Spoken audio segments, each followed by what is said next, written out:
Good afternoon, doctor. How are you? Hello, how are you? Good, doctor. Let's just wait for 5 more minutes, doctor, so our Oh colleagues yeah, can join us. yes, Thank I'm you, I'm doctor. just ready to go. Hello to everyone that's already here. Welcome to this session.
And ask everyone that's here to write in the chat box where they're joining us from. So whether it's from a city, from another country, please put it into the chat box. So as you can see behind me, I'm in Abu Dhabi.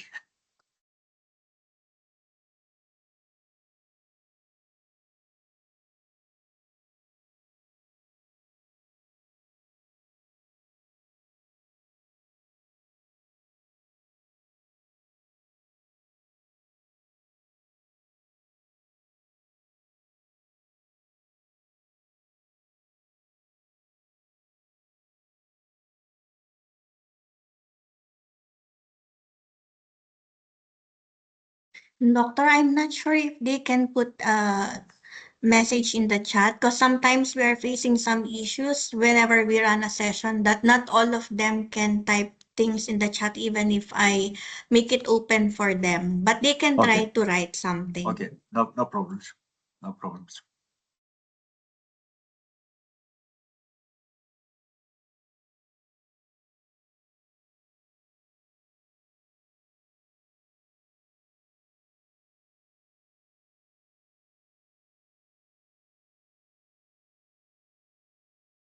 Colleagues, can you kindly try to write anything in the chat, please, as Dr. Yurgos have asked us?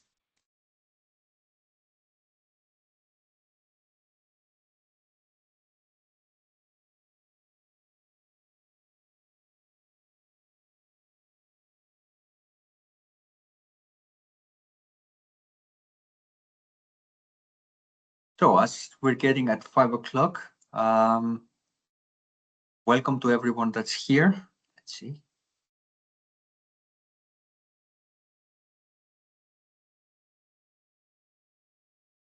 Good evening. So it's nice to have you all here. And just to ask in the beginning, I hope you're here for the gamifications workshop. If you're not here, if it's not gamifications, then you're in the wrong place. So this is marketed as a workshop, but it's going to be delivered more in a seminar style. So because it's only 1 hour, there isn't that much of a possibility of interaction, I'm afraid. We might do something else in the future that is more interactive. The idea today is I'm going to take you through very basic uh, curriculum design, so how you would incorporate gamification, and then take you through as many examples of gamification as we can manage in 1 hour. The idea is that you're going to maybe get some ideas from today's seminar, and you might explore something on your own. So hopefully you're going to be given the slides afterwards, and you can go through them at your own pace and try to create something of your own. So that's the idea. So today's more of a seminar, but hopefully you're going to get some ideas that you're going to use in your teaching in the future. By the way, is it possible just for a few seconds for you to turn on your camera so I can see some faces, and then we can go to the thing itself, if you can. If there are any technical issues, don't worry, but just to say hi to a few faces, so I'm not speaking to acronyms. Doctor, I'll try to activate their cameras if I still Oh, can okay, open okay. it for Don't them. worry. If it is a problem, don't worry at all. Don't worry at all. That's not important. We can start then.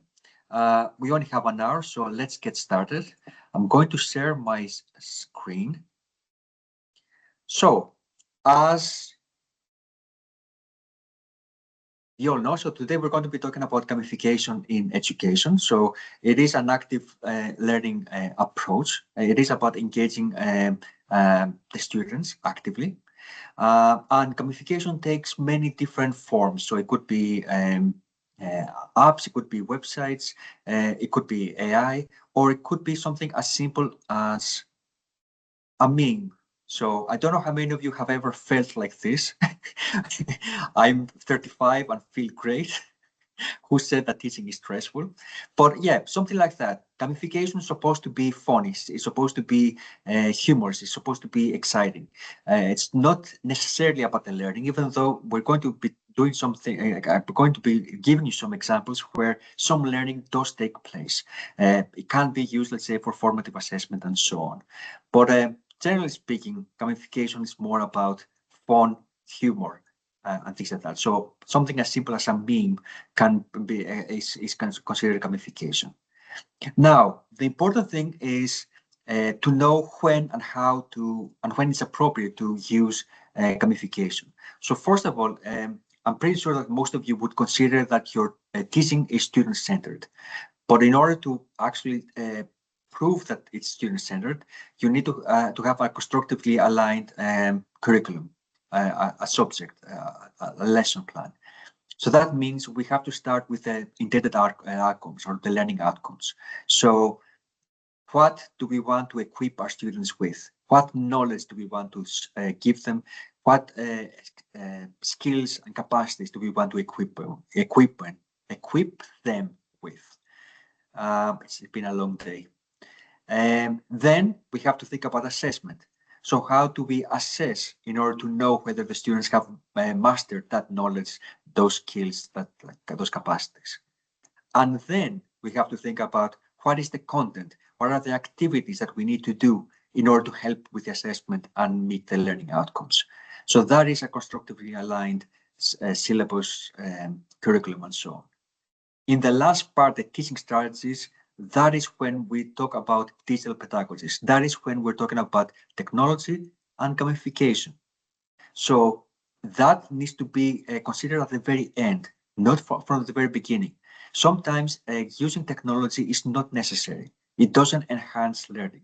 So it shouldn't be at the forefront, it should be at the background. So first start with learning outcomes, then assessment, and at the very end, think about teaching strategies and technology. So within those teaching strategies, you're thinking whether or not technology is appropriate. Now, I want to make at this point a distinction between what is gamification and what is game-based learning. As I said, gamification is more about game elements. It's about fun and excitement.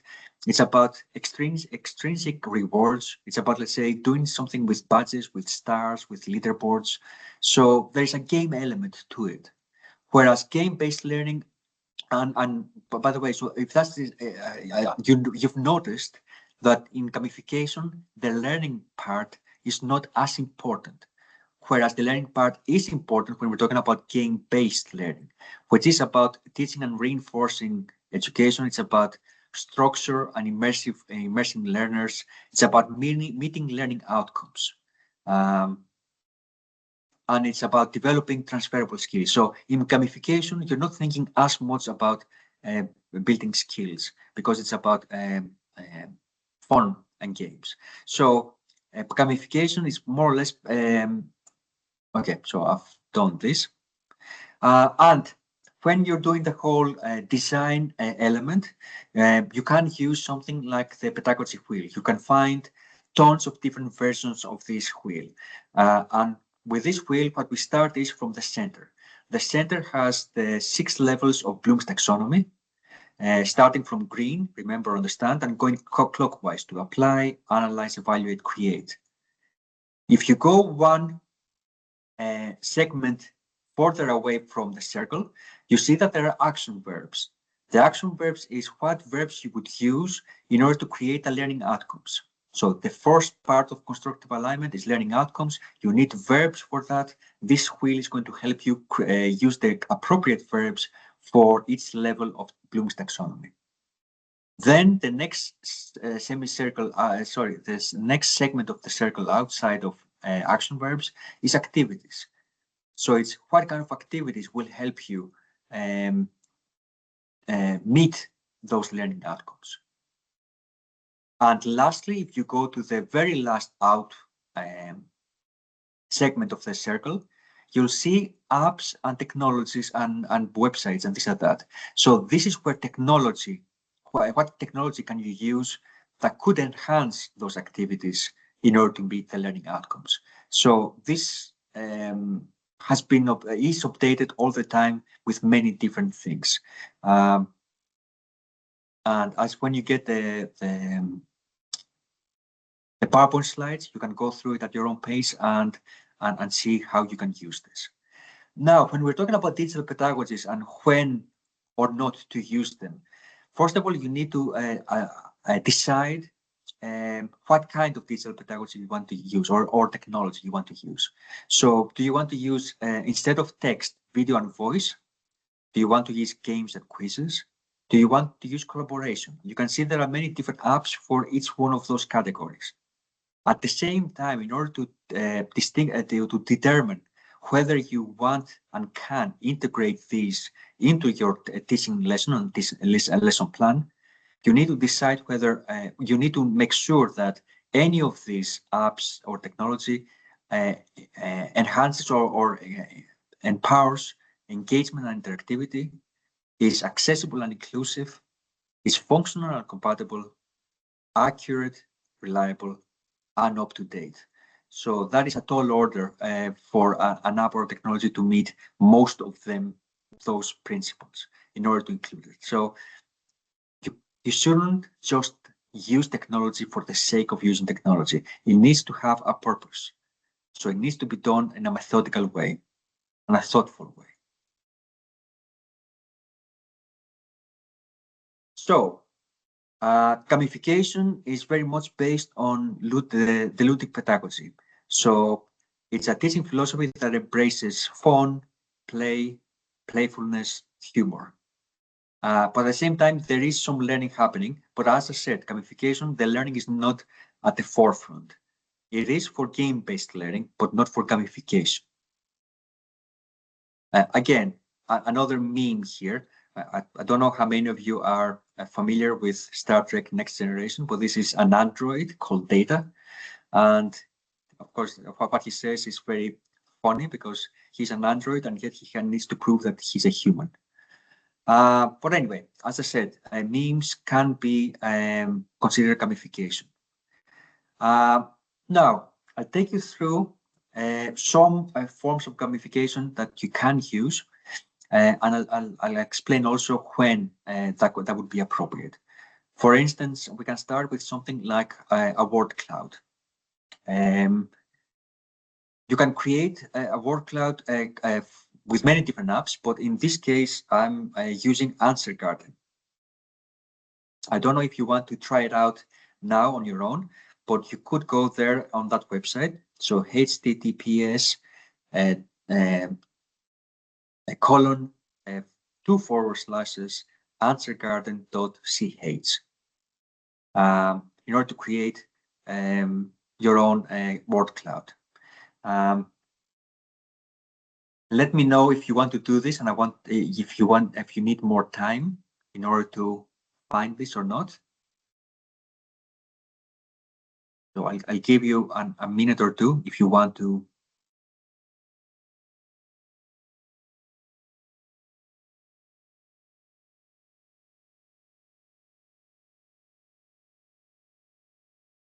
So you can go to that website if you want,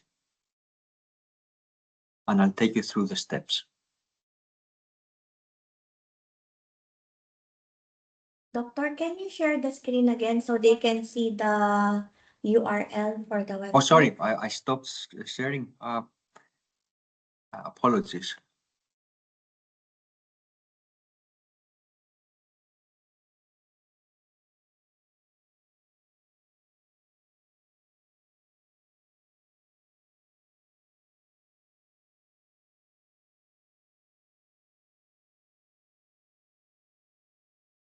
Put it into the chat.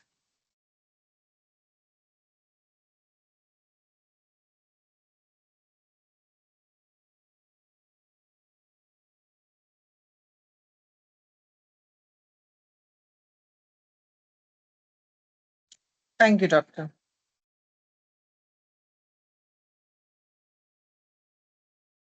So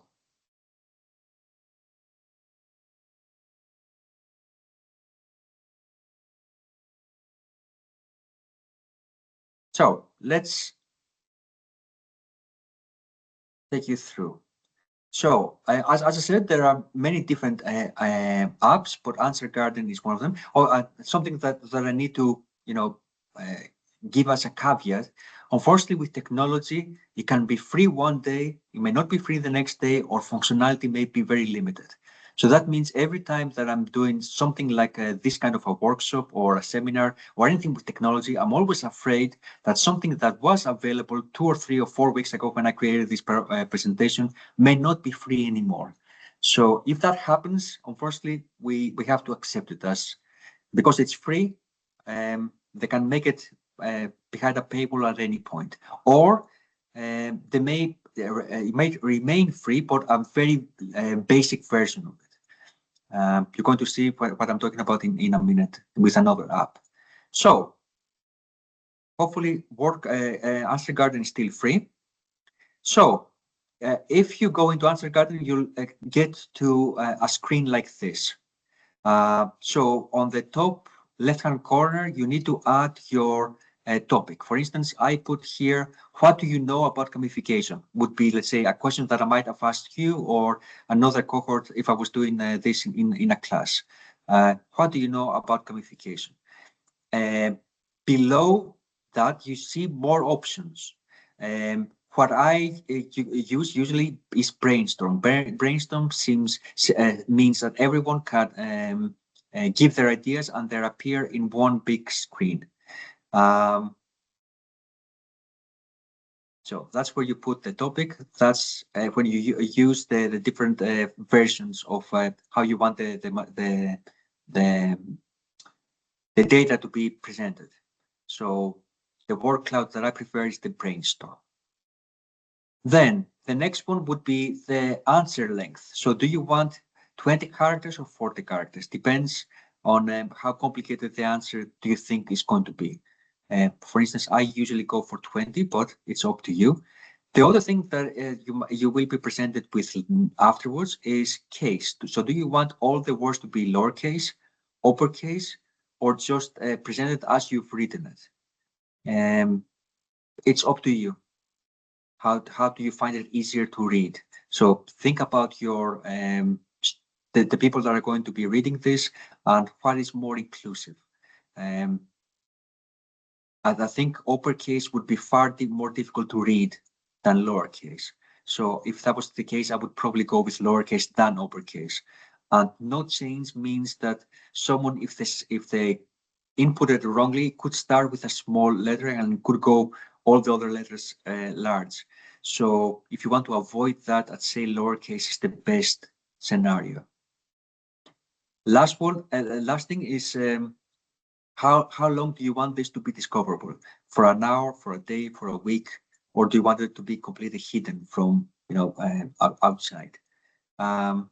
It depends when you create it and when someone is going to be using this. So are you going to be using it the next day, or are you going to be using it in a week's time? So that is entirely up to you. So unfortunately, you cannot necessarily be creating something way in advance. Then you press create, and your students can either use the link or you can create a QR code. So if you want to create a QR code, you can go to something like Canva. Let's say Canva last time that I checked was free, and you can create a QR code. So basically you can just go to Canva and generate QR code. You just insert the link and it creates the QR code for you. So basically you go into Canva, you add, as you can see there, the URL, and then you press generate code, and the code is created. You need to download it as a PNG and then copy paste it onto your PowerPoint slides and things like that. Unfortunately, I don't think you can copy paste it from Canva. You need to download it as a PNG, as an image. And then that image, you can, if you have it, let's say on your desktop, you can copy paste it into your PowerPoint presentation. So this is an important thing. I found it out just a month ago when I was trying to create this. I was trying to copy paste from the Canva, but it wasn't allowing it.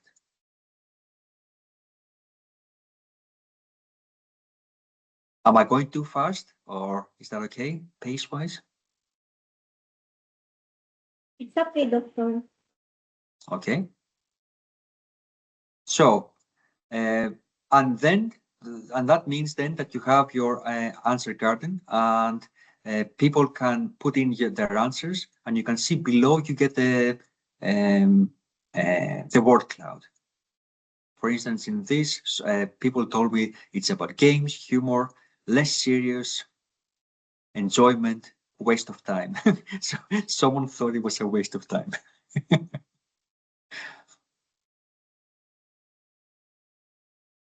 So when would you use this? If you want to get opinions or views from your students, it's a nice way of doing diagnostic testing. So for instance, if you want to learn about what your students know about a topic, this is a nice quick way of doing it, which doesn't seem very intrusive, doesn't seem formal, and yet you can gain a lot of information about what the students know, and you can then pitch your content at the more appropriate level. And another thing is about gauging preferences. For instance, if you want to understand whether your students prefer one way or another, you'll get a better sense if you ask a question, let's say through something playful as this. And again, the students may be more open, may answer in a more open and free way.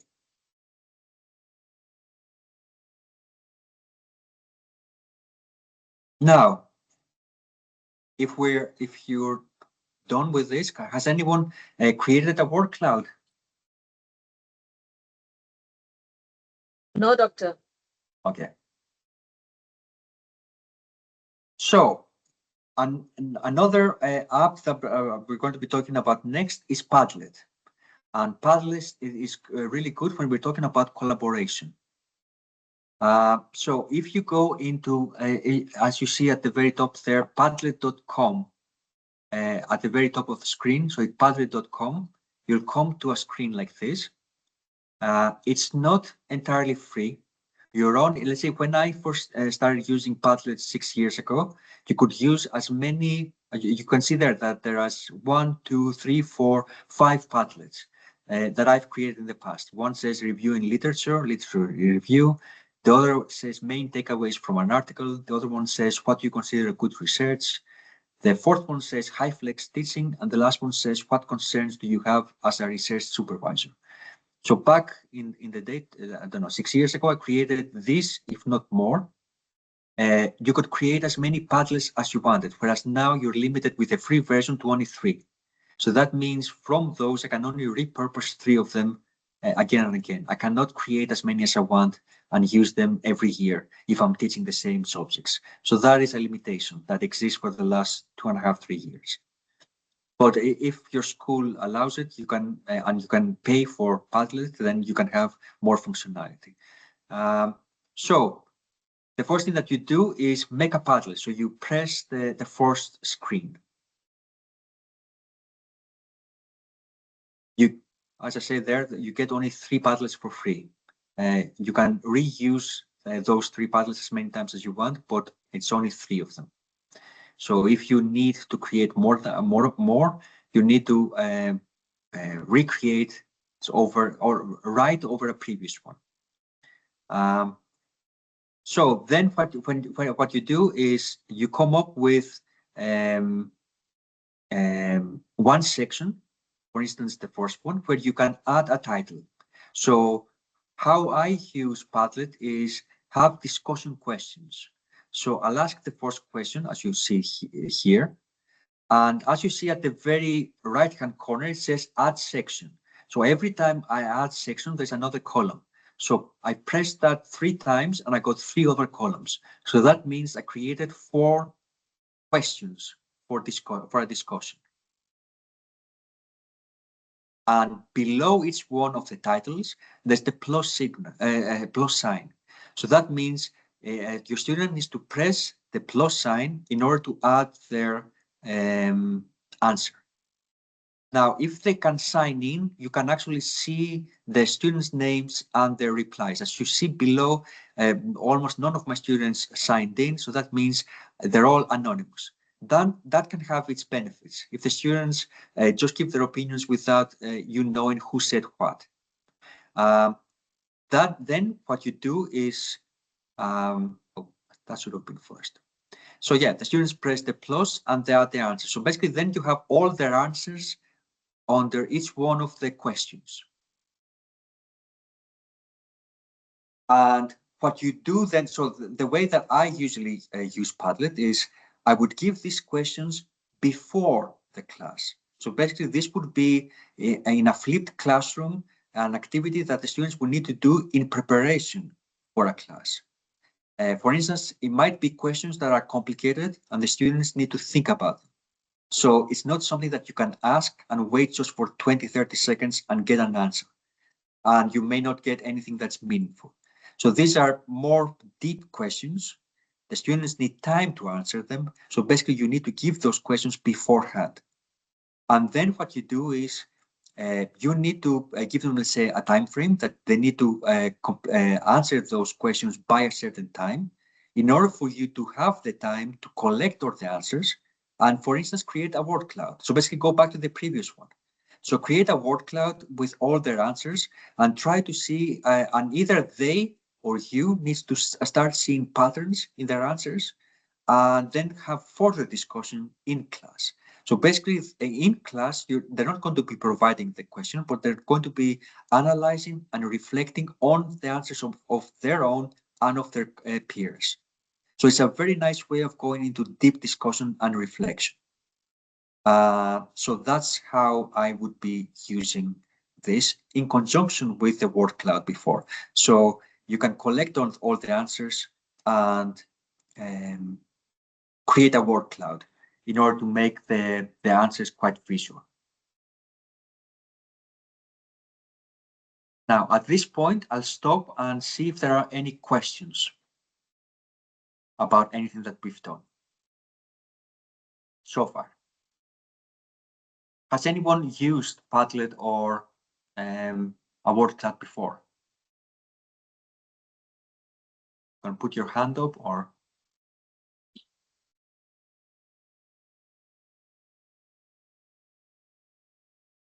So, Camila, have you used a word cloud or a Padlet or both?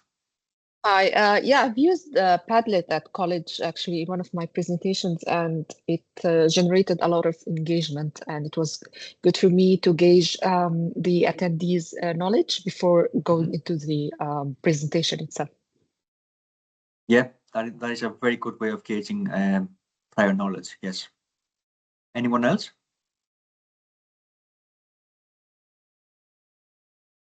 Serene, what have you used and how have you used it? Excuse me. Yeah, I'm Sharon, currently working as a school teacher. So, in my class, usually during starter activity, I use this Padlet. So, students can share their thoughts. Mhm. It's a very useful tool. And any questions by anyone? Am I going at a good pace or am I going too fast? Sometimes I speak too fast, so let me know if I'm speaking too fast. I'll try to slow down. Okay. Okay, let's return and see what's next. Am I still sharing my screen? No, I'm not. Okay.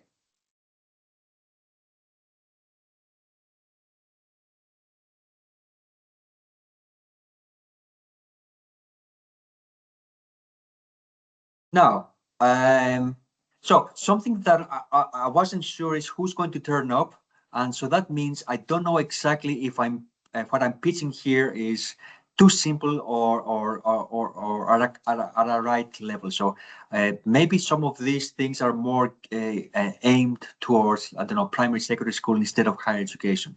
But I have used, as I said, quite a few of these things in higher education where I've primarily taught. So hopefully you'll find something here that's useful. Crossword, again, if you want to gauge students' prior knowledge, if you want to do a diagnostic testing, sorry, crossword puzzles is a nice way of doing them. So I have here, and I'll try to put them into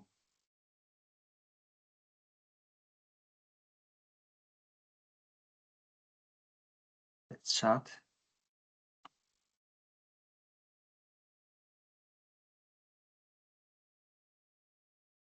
Oh, sorry.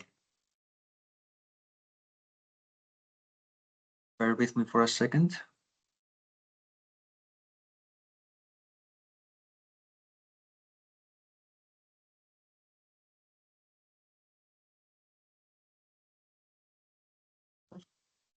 So this is one for crossword puzzles, and the second one is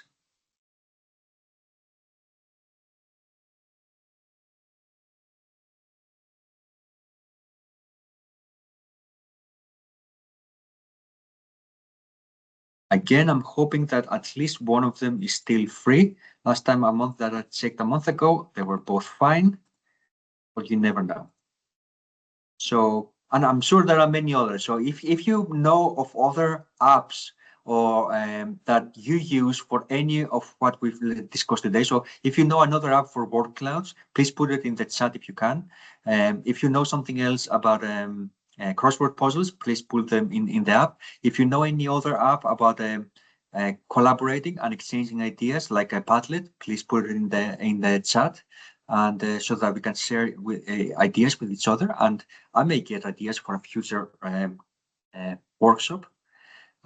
So those are two that I'm aware of. I'm sure that you are probably aware of other things. And let's share. I have too many things open.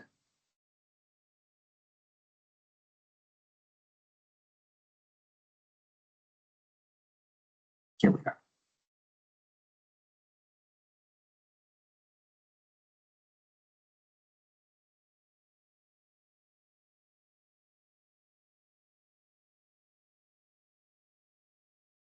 Yes, Shireen, you have your hand up.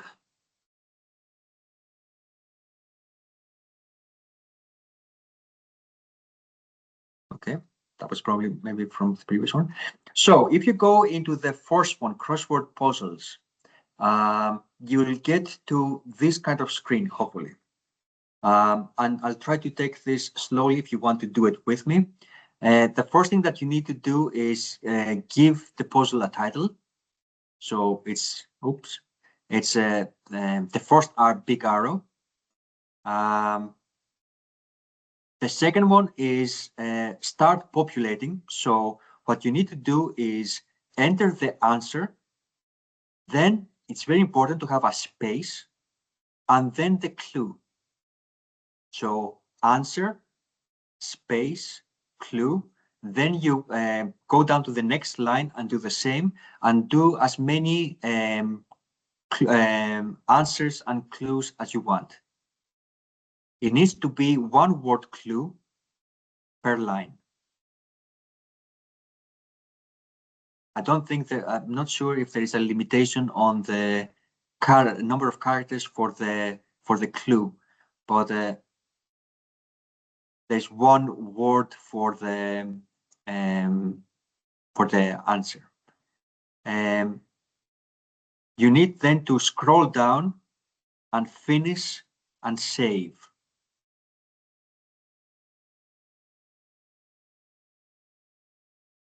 So you will come to something like this, and you can see that you have the system has created one across, three down.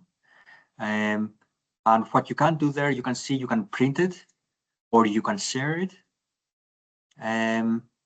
with your students. So if you print it, maybe they can do it in class, or if you can share it, then maybe they can do it either on a laptop or a tablet, or they can do it at home. So it's entirely up to you how you want to do this. Whereas if you do word mint, the first thing that you need to firstly do is enter your an email address. Then you need to select what you want to create. For instance, you could do here a word search, or you could be doing a matching worksheet or word scramble. So you with the mint word mint, you can do more than just a crossword. But let's say that you use it for a crossword. What you do next is you need to enter a question and answer to get started. So you see here on the left-hand side, at the very top bottom, you have a question, and then below that it has an answer. And you press the add button that is below it. And you do that multiple times. And that creates what's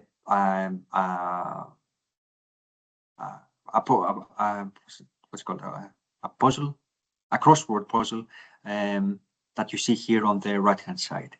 So it's the end result is very similar to what we did with the previous app, but maybe you find this more functional, or maybe it's easier to just put questions in one box, answers in the other, and not worry about having space and things like that.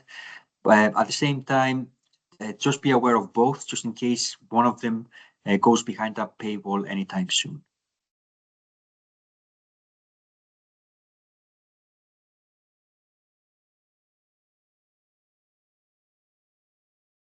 And of course, the other thing that you could do is go very low tech, which is create create a puzzle like this, which you can copy onto in a PowerPoint slide, and then just add the letters there, and that means the students can add.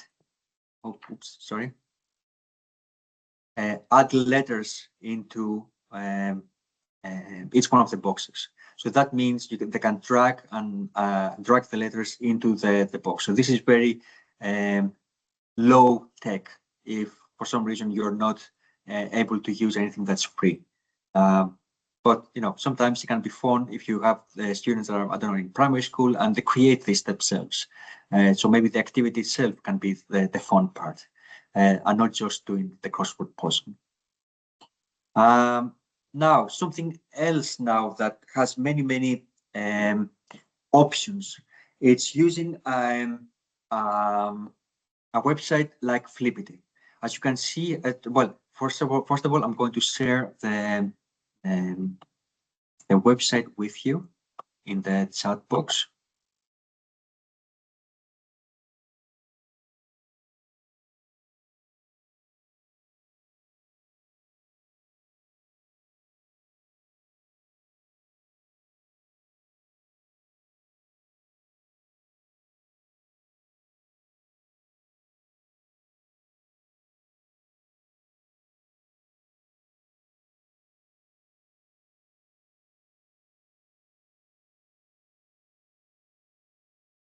So, Flippity has an array of things that you can do. So for instance, you can use Flippity as a random name picker. For instance, I use a random name picker even in higher education when, for instance, I want to put the students in an order of doing presentations. For instance, for many of my courses, at the very end, part of the assessment is a presentation. And in order to be fair, I use a random name picker in order to put the students in a certain order. If I don't have any volunteers to go first, second, third, so basically to be at the very beginning of the presentations, I do it like this. And it's random, so they can't complain, why am I going first and not someone else? So it is fun, but at the same time, it has a purpose. So if you press demo, you'll get this, and you can see that there's many different slices. You can delete some of them. You can see at the very top that it says a single name or lineup, or it groups things in two and so on. So basically, you have many different choices of how you pick. And what you do is you click on the arrow, the black arrow that's the very beginning, and it starts spinning. So it's very easy to use and to create. Another one is, even with Flippity, you can create a crossword puzzle. I haven't done that, so maybe some of you can use Flippity instead of WordMint and so on. You can see beside the crossword puzzle that is a word search. And now, before I move on, crossword puzzle. So if you press demo in, so if you are going to previous, you can see at the bottom of the crossword puzzle box, there is demo and instructions. So if I press instructions, this is what comes up. So it tells you how to create a crossword puzzle. So you need to make a copy of a template. You need to edit words and clues. You label the crossword puzzle by changing the name in cell A1. So it's very descriptive. So it's very detailed in the way that it gives you instructions. It tells you how to publish your spreadsheet.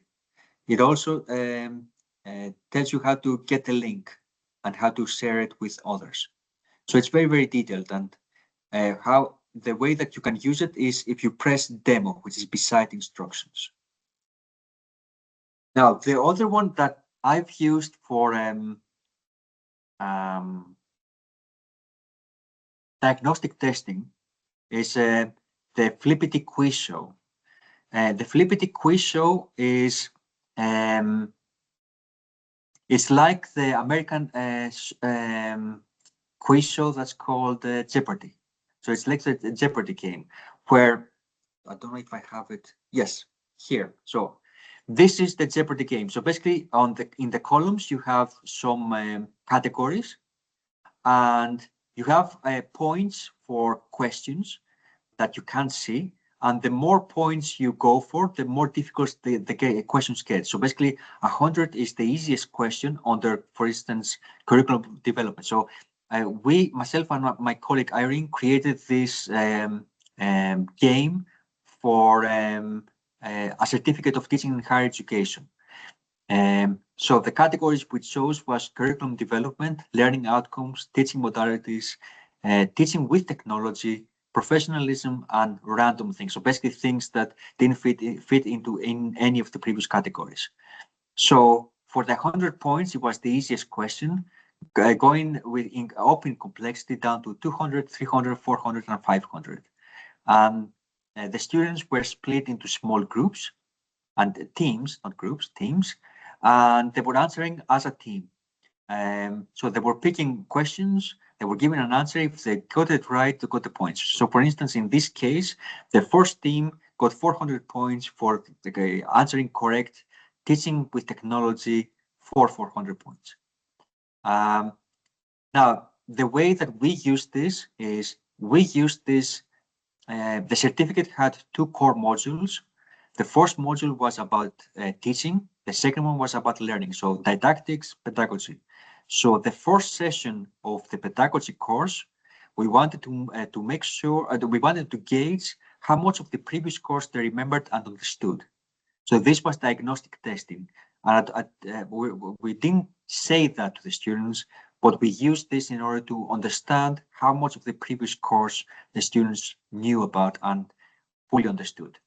So it's a very nice way of doing diagnostic testing. Now, it takes time and effort to do this, but it's worth it if you're going to be using it for 5-10 years. So if you're doing the same course for 5 or 10 years, yes, you're going to spend a lot of time the first time creating it, but then it's going to be a nice reusing this and repurposing this for the following 5 or 10 years. So please don't spend a lot of time creating something if it is just once off. It's not worth it.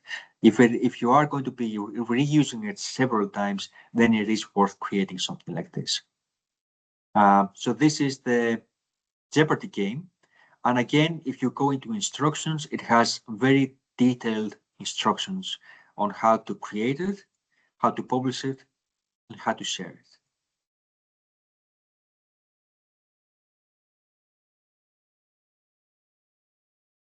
I'll stop again here for a second. Are there any questions? Anything that is unclear? Anything that you want clarification?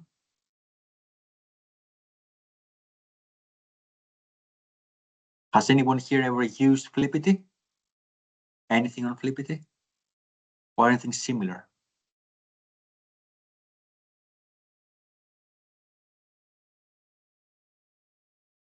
Okay, I'll take that as a no.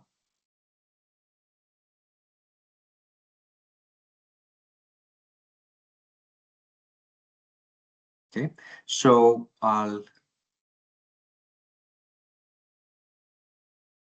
okay, yes. Well, yeah, please do explore it, especially Flippity has many different options. And as I said, at the moment it's free. So if you want to create something now, in case it goes behind a paywall sometime in the near future. But yeah, it has many different options. And it looks good, and it's very user friendly. Even the crossword puzzle, the instructions may seem very detailed and maybe clunky, but they're very easy to follow, I think. Maybe it's just me, I don't know. And I have one more thing.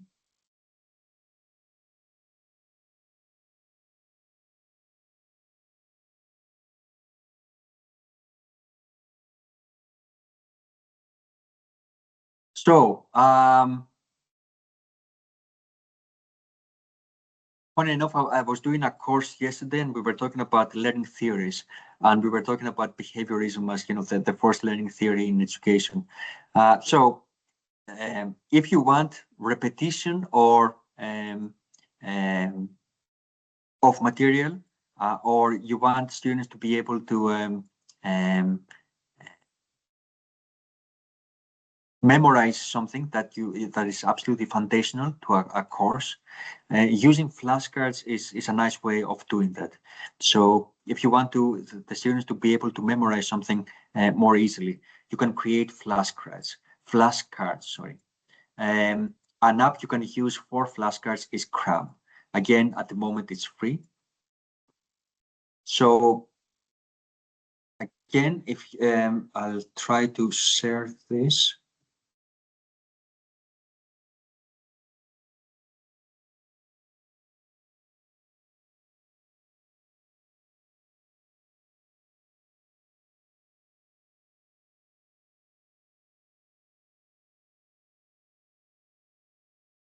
I don't remember exactly what.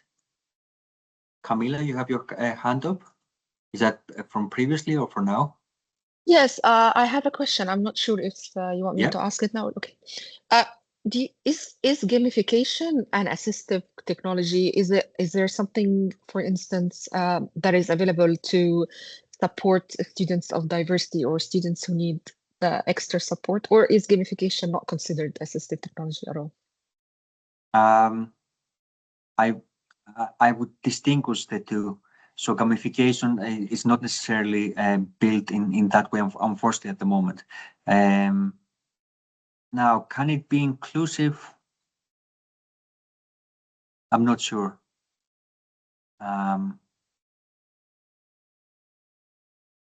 Suppose it depends how you use it. For instance, what did I say before? I said something about inclusivity earlier on. What did I say it about? Don't remember. I'm not sure I caught that part. Yeah, I remember saying that, but I'm getting old. I forgot what I said it about. I'll have to go. Bear with me for a second. Just go back through the slides to see where I could have said that. Bear with me for a second. So.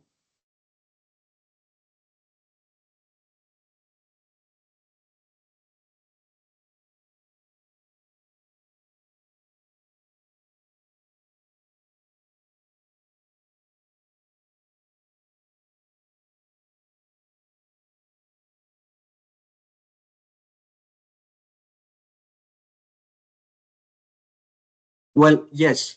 Well, I think here with Padlet, it's you are being more inclusive if you're giving students time in order to think about a question instead of just asking a question and expecting an answer immediately. So basically, you are giving them more time to think. So that means students that may have learning difficulties and things like that have more time to prepare. So in that narrow sense, something like Padlet can be more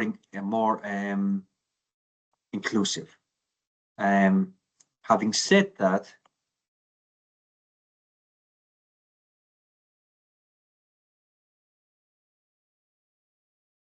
Camila, I'm not. I don't think gamification. I don't think inclusivity, diversity is the main at the moment concerns about gamification. Unfortunately, so it's not at the forefront. It should be maybe at some point, but I don't think it is. I'd probably consider assistive technology separately to gamification. Um, Now, having said that, you could be doing some things to help. For instance, if you are showing things on a screen, you could be thinking about uh, contrast, and you could be thinking about color scheme that you're going to use and so on. So in that respect, it may not be about the app itself, but how you use it. For instance, try to avoid green and red in case someone has problem distinguishing those colors, or have a very good color contrast. So black on white or white on black. I've tried to avoid colors that are quite similar to each other as background and foreground. So you can do those with the apps, regardless if the apps do it themselves or not. It's how you use them. I don't know if I answered your question. No, you answered Okay. it perfectly. Thank you so much. Any other question?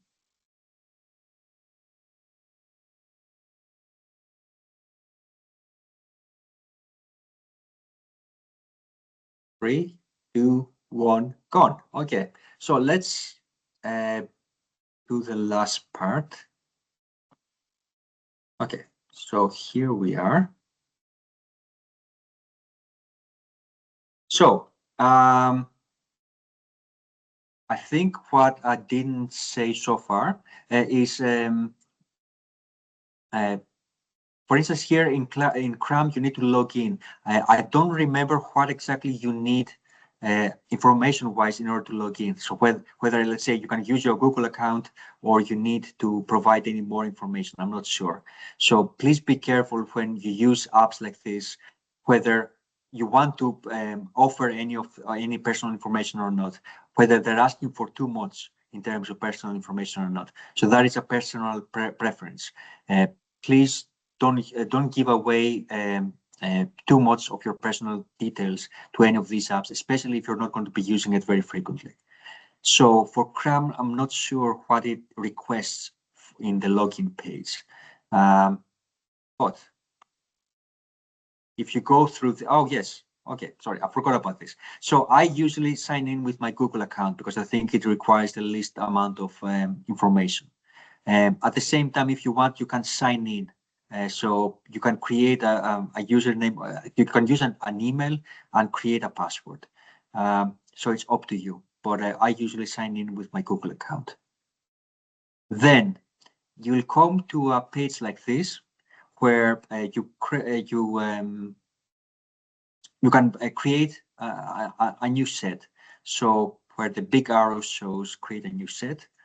Then you're going to come to this kind of a page where you need to set a title and then give a description. So the title would be on one side, the description would be on the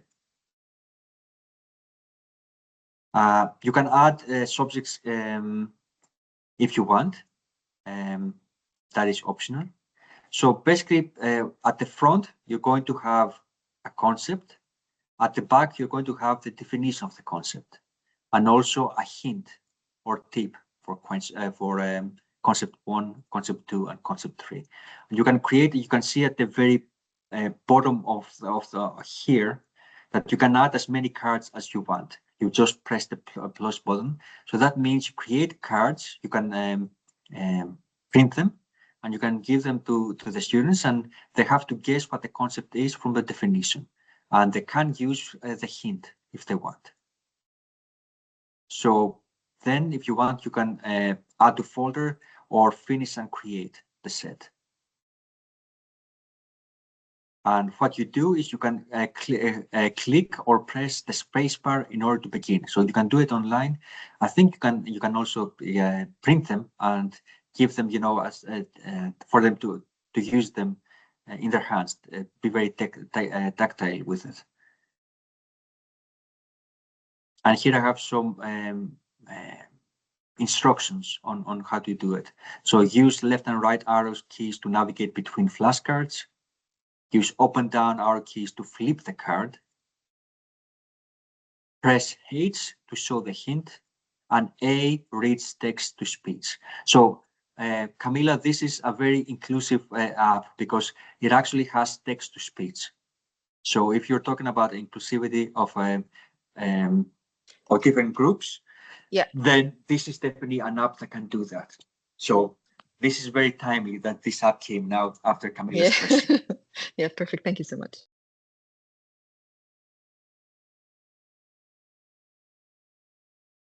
So after that, I will finish this presentation with a very a meme that changes one of our classics lines from the film Taken with Liam Neeson. So it says usually normally it says I will find you and I will kill you, whereas I will find you and I will thank you. So that's the presentation, and we just have 5 minutes left. So that is the seminar for today. I open the floor for any questions you may have. As I said, in 1 hour, it wasn't possible to do anything more than this. I tried to cover different elements of gamification. I tried to do some elements that might apply to more than one educational level. So I didn't know how many of you here would be primary level, secondary level, higher education. So hopefully all of you have found something that might be relevant to you and might be using it. For those of you that can put something in the chat box, which one of the apps would you consider exploring for your teaching? So can you just put it in the chat box and just press enter in order for me to have some idea? And is there something that I didn't cover today that you would have liked to hear about? Also, if you can put that in the chat box.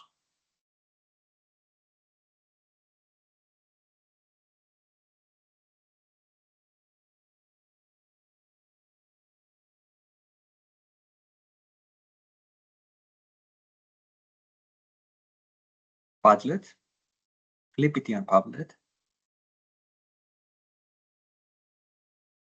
WordMate. Okay.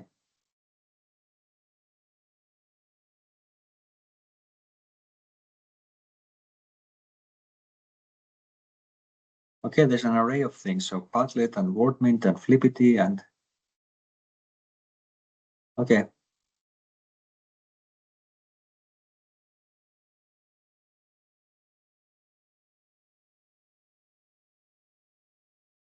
And was there anything that you were looking forward to that you didn't see?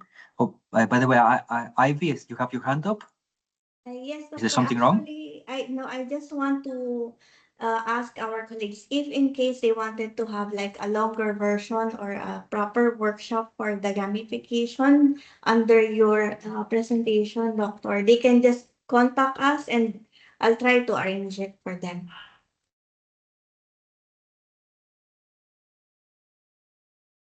Having said that, that works better when it's in person than online.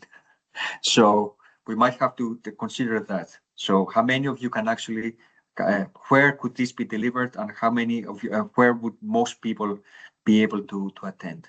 Usually workshops work better when they're face to face. In order for me to be able to go around and give you hints and see what you're creating and give you advice and say that it's more difficult to do that online, but we'll see. So as I said, my last question is there something that you were looking forward to hearing about that you didn't hear? I'd like to know that, so maybe I'll include it if I'm doing this um, um, this seminar next year or some other time. Is there something else that you're aware of that you wanted to hear and didn't mention?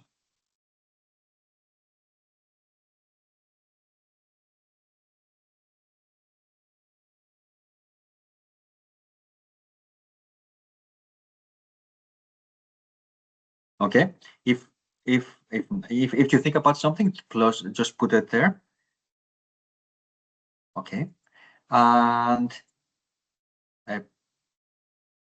I thank you for attending, and thank you for those of you that participated, because it's nice to interact instead of just speaking for an hour.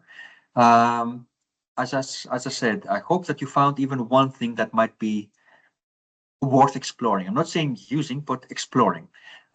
What I'm going to do is I'm going to be sharing with Ivy my slides, and if I don't know if Ivy, it's possible to share it with everyone that's here. Yes, doctor, I can circulate it as an email attachment to all of them.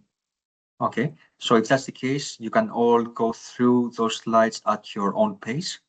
And as I said, I hope that you find something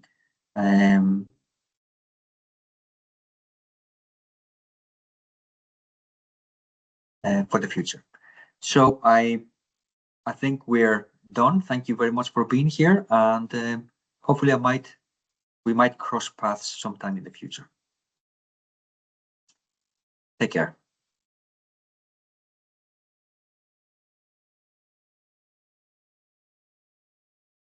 Thank you, doctor, for the very interesting session. Should I email you the? I could have just attached the presentation, but unfortunately, quite a few people have left now. You can send me in the chat or in this chat, doctor, and I'll make sure to send it to everyone as well. Okay. If that's the case, how do I attach something? Oops.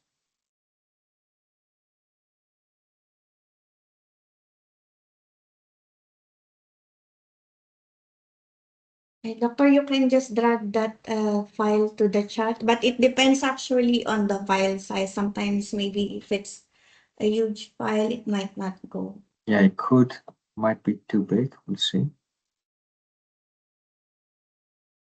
No, nothing is happening. No, it's not allowing it. So it's too big. I'll email it to you. Maybe tomorrow morning. I'm heading home right now, so I'll email it to you tomorrow, Ivy, and we'll take it from there. Thank you, doctor. Okay. I'll stick around for another minute or so to see if anyone has any questions. Otherwise, we are done.